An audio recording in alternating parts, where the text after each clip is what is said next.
Olá, você, meu amigo do Macuxi Irônico. Estamos chegando com a edição de sábado, que é o resumo da semana. Para você que de repente perdeu, não acompanhou a newsletter durante a semana ou quer rememorar alguns fatos. Sábado passado, nós acabamos não gravando por conta de algumas questões técnicas. Hoje, quase que novamente, a nossa gravação fica inviabilizada por conta de obras na vizinhança, muito barulho, mesmo com a acústica aqui do estúdio, não conseguiríamos abafar todo o ruído, todo o barulho de serralheria, de batidas, enfim. Mas cá estamos nós para fazermos o resumo da semana. A semana começou com o Ministério Público Eleitoral e o TRE permitindo que o candidato do PL, Arthur Henrique, ex-prefeito de Boa Vista, colocasse a sua campanha nas ruas de novo, né? Desfazendo o que o juiz eleitoral Fernando Pinheiro havia determinado. Foi um parecer do Ministério Público. Na sequência, o próprio juiz Fernando Pinheiro acatou a tese do Ministério Público e devolveu a Arthur Henrique o direito de fazer carreatas, usar a rádio, fazer propaganda eleitoral, enfim, no rádio, na TV, manter seu nome na urna, que, aliás, eu vou falar daqui a pouquinho sobre a decisão do STF, que confirmou a determinação de Flávio Dino, mas o nome de Arthur Henrique já está nas urnas e vai permanecer nas urnas, pelo que se sabe até aqui. E aí, o juiz Fernando Pinheiro refez a sua decisão. Na mesma noite, horas depois, o Procurador-Geral da República, Paulo Gonet Branco, sepultou o recurso do PL no Supremo por erro de via processual. O Paulo Gonet disse que o PL sequer poderia ter entrado com aquele recurso porque não lhe cabia, não tinha legitimidade para tal, mantendo então a liminar de Flávio Dino. Mas Arthur Henrique continuou recorrendo, argumentando que tinha direito, que a eleição é atípica, que o prazo de desincompatibilização de 24 horas seria válido, essa coisa toda, mas por pouco tempo, né? Daqui a pouco a gente vai tratar sobre essa questão. Eu estou sendo um pouco mais rápido e mais direto aqui, por conta de que a qualquer momento o barulho da construção aqui da vizinhança pode retornar. Durante a semana eu também tratei na newsletter que antigos inimigos políticos, caso do ex-governador Antônio Denário e o deputado federal Nicolete, agora dividem o mesmo palanque. Eles esqueceram as diferenças de outrora e agora sorriem, pedem voto para o mesmo candidato e parecem que esqueceram o que um disse sobre o outro, principalmente Nicolete, que inclusive formulou denúncia na Polícia Federal acusando Denário, familiares de Denário, empresários ligados a Denário, de grilagem de terras, o que não é uma denúncia qualquer, é uma denúncia pesadíssima. Entre outras acusações e críticas, como afirmar que a gestão de Denário na saúde, na educação, na segurança era uma das piores do Brasil. Isso em posts publicados no Instagram, nas redes sociais, que não nos deixa mentir. É só pesquisar e eu tenho os vídeos aqui, os links, inclusive coloquei na newsletter, na edição deste dia, para provar o quanto o discurso político ele é fluido de acordo com as conveniências do momento. Dependendo do projeto de poder do momento, os políticos esquecem o que disseram outrora. É o caso de Nicolete, é o caso de Denário em relação a Arthur Henrique. Tanto Arthur Henrique quanto Antônio Denário, até muito pouco tempo, eles eram críticos um do outro. Agora Denário chama Arthur Henrique de meu governador, governador de Roraima, governador do povo, o melhor governador, o melhor nome, enfim. Logo, logo, quando as conveniências mandam, a memória encurta e o que foi dito outrora é jogado dentro de uma gaveta até que as conveniências mostrem a necessidade de reciclagem e reuso, né? É mais ou menos isso que acontece. O Ministério Público de Contas, por sua vez, pediu ao Tribunal de Contas do Estado uma devassa nos mais de 500 milhões de reais gastos em obras de drenagem em Boa Vista. O Ministério Público quer saber por que Boa Vista continua inundando, se o regime de chuvas é previsível e se essas obras de drenagem vêm acontecendo desde 2021. Meio bilhão de reais empregados em obras de drenagem em toda a capital, mas bairros continuam sendo inundados, casas continuam sendo invadidas pelas chuvas, comércios, idem. O Ministério Público de Contas apontou que não existe um plano de drenagem coeso e as obras não têm surtido o efeito desejado e que os números apresentados pela prefeitura, eles não batem entre si. E é preciso explicações. O pedido de auditoria foi feito ao Tribunal de Contas do Estado de Roraima e agora resta saber se o TCE vai atender e se essa auditoria vai ser feita, né? Porque explicações precisam ser dadas. Roraima está em grande parte submersa, os municípios do interior principalmente, já são 10 até ontem, 10 municípios até a sexta-feira que decretaram estado de emergência e calamidade, pedindo apoio do governo estadual para questões de infraestrutura, para socorrer a população, para enviar defesa civil, para prestar socorro às pessoas atingidas pelas chuvas, mas o que mais preocupa, principalmente os órgãos como Assembleia Legislativa, OAB, Ministério Público, o próprio Tribunal Regional Eleitoral deu o braço a torcer e pediu socorro do TSE para levar as urnas para os locais de votação, porque os municípios estão submersos, estão com vicinais intrafegáveis, rios transbordando, estradas e pontes destruídas, moradores isolados. Mas a pergunta que fica é: se levarem as urnas de helicóptero, como pedido feito pelo TRE ao TSE, se as urnas chegarem, mas e se os eleitores não conseguirem chegar para votar, como é que fica? Essa é a questão que a gente sempre bate na tecla. O eleitor é o principal personagem, o principal artista da festa da democracia. Não é o candidato em si, é o eleitor. E se o eleitor não chegar para votar, essa eleição, como fica? A abstenção tende a ser imensa. Não bastasse as intempéries do tempo, do inverno, ainda tem uns insanos aí pregando voto nulo, voto em branco, boicote à eleição.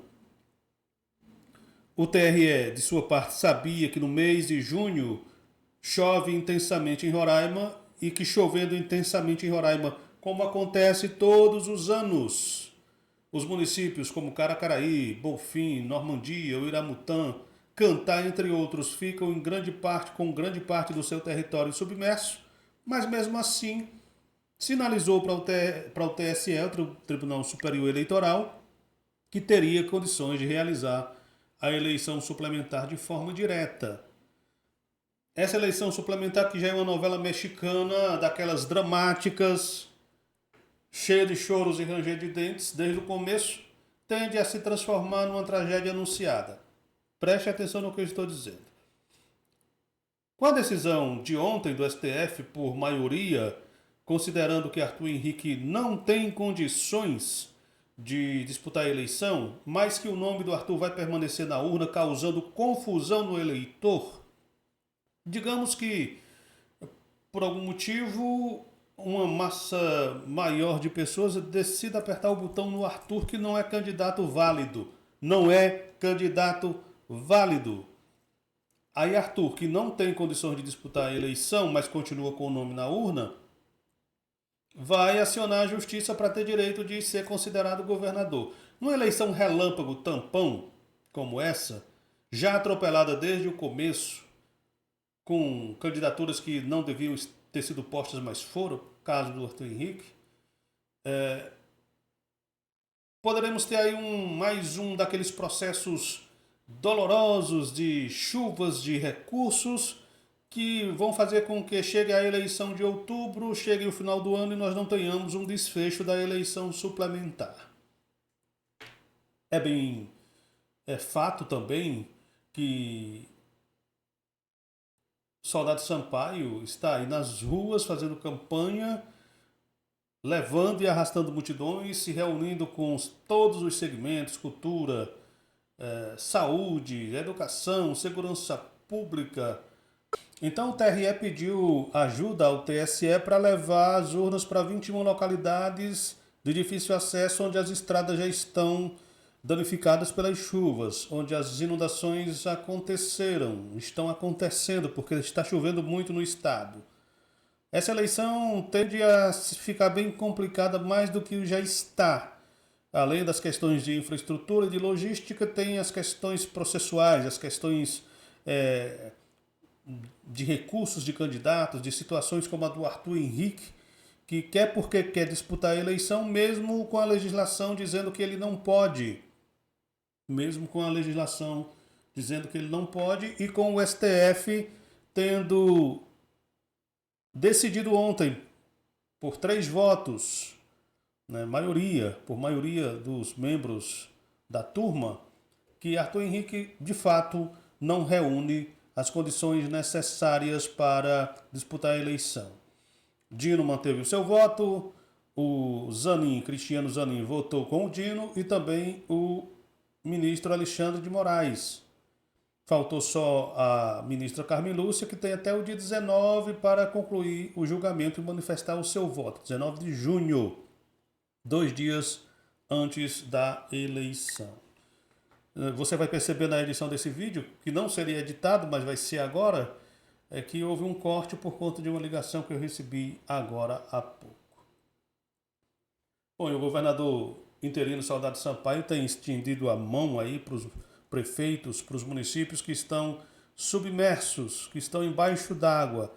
No começo da semana eram vários, 6. Alto Alegre, Amajari, Mucajaí, Normandia, Rorainópolis, São Luís do Anauá. Depois vieram Bonfim, Iramutã, Caracaraí e ontem, sexta-feira, já eram 10 cidades. Caracaraí também sinalizou com o pedido de socorro, decretou situação de emergência.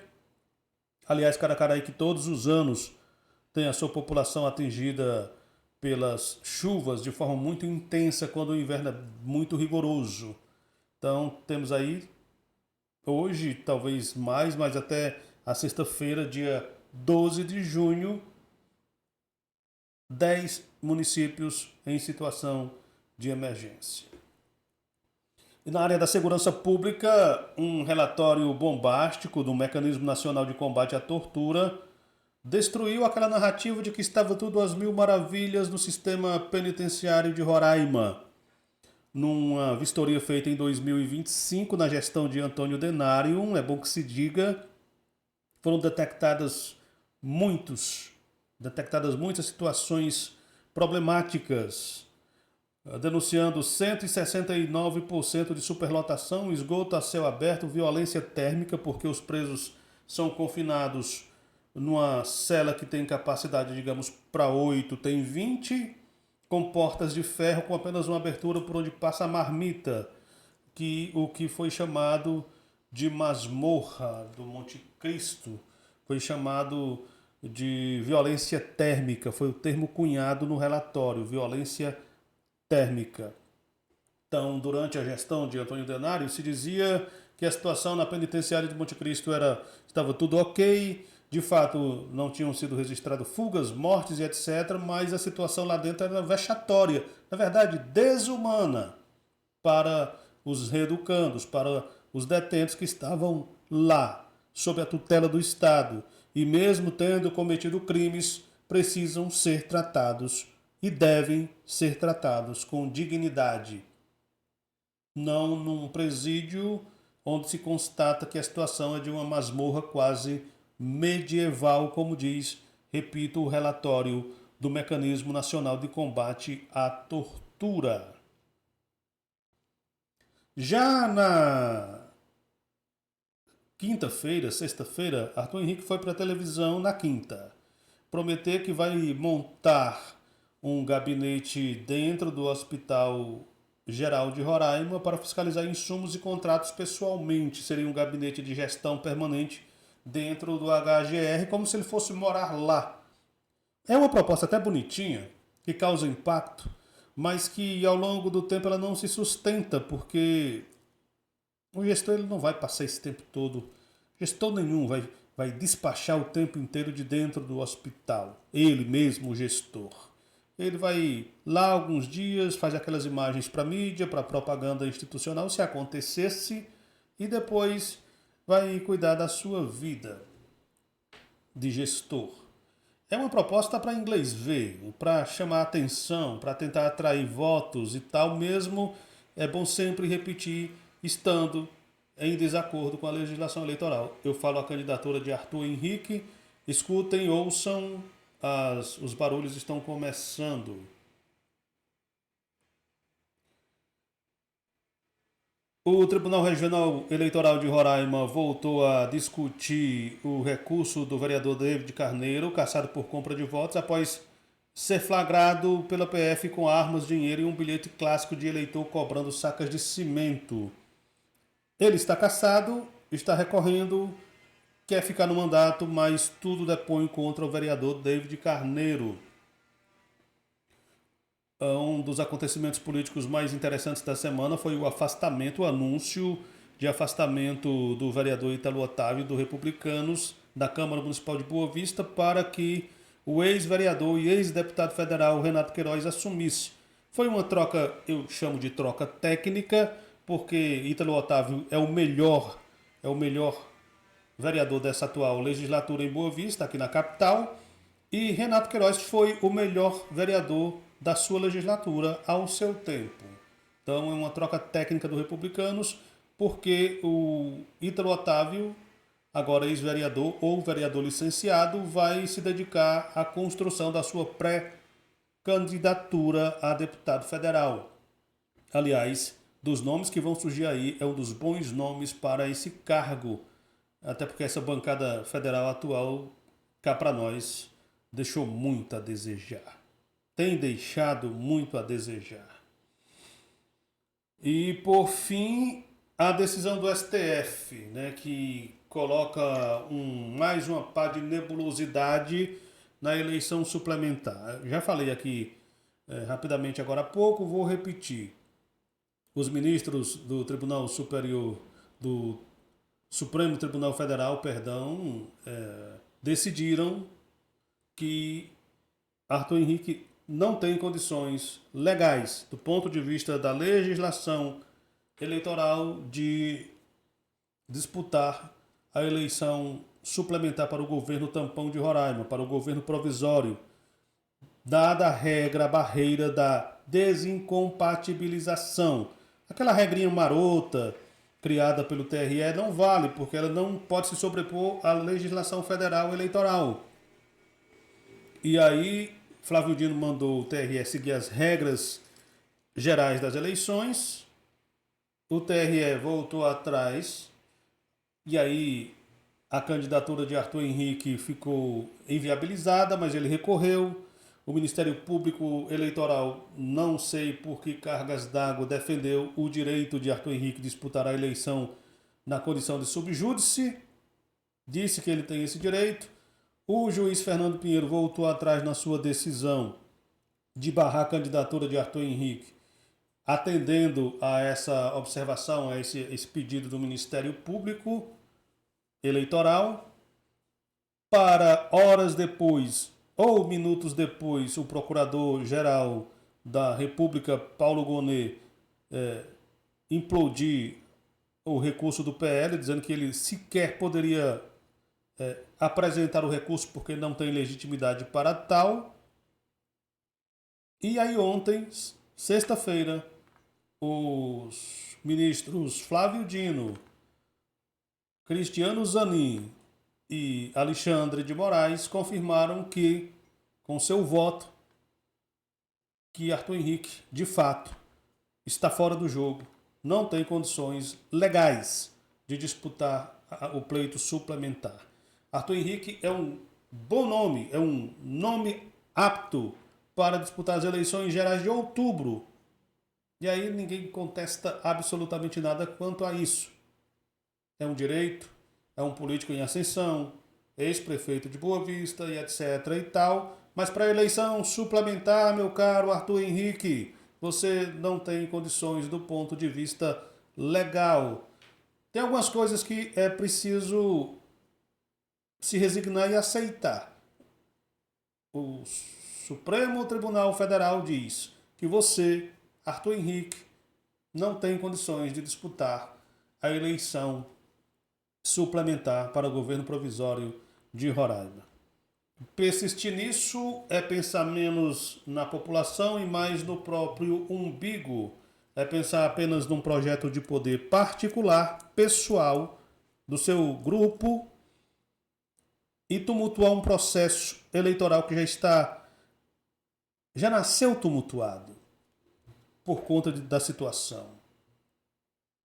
Uma eleição suplementar para um mandato de 5, 6 meses já é por si só uma pedra no caminho da democracia, porque a população fica toda atabalhoada, né? São gastos desnecessários, toda uma logística movimentada para fazer um pleito que vai acontecer poucos meses antes da eleição geral, sendo que, do ponto de vista jurídico, o meio de campo está todo enrolado, porque candidatos como você, Arthur Henrique, quer participar sem ter condições para tal, do ponto de vista legal, diga-se sempre.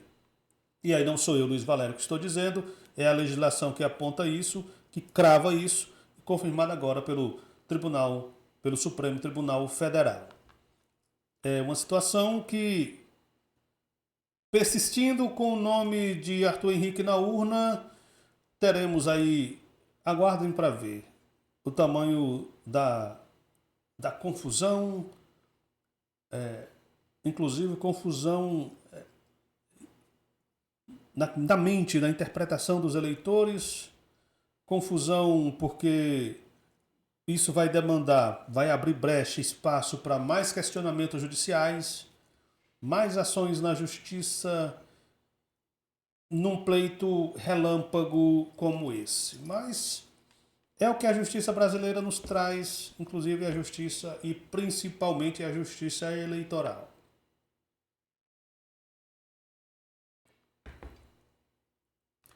É isso aí, esse é o nosso Macuxi Irônico deste sábado, o resumo da semana, trazendo aí de volta, rememorando os principais fatos da política aqui no estado de Roraima. Eu sou Luiz Valério, volto na segunda-feira com mais uma edição da nossa newsletter que põe o dedo na ferida e conta as histórias da política por uma ótica mais, digamos, pelo menos bem-humorada e sarcástica, porque às vezes na política roraimense brasileira só rindo muito para suportar. Um abraço, até lá.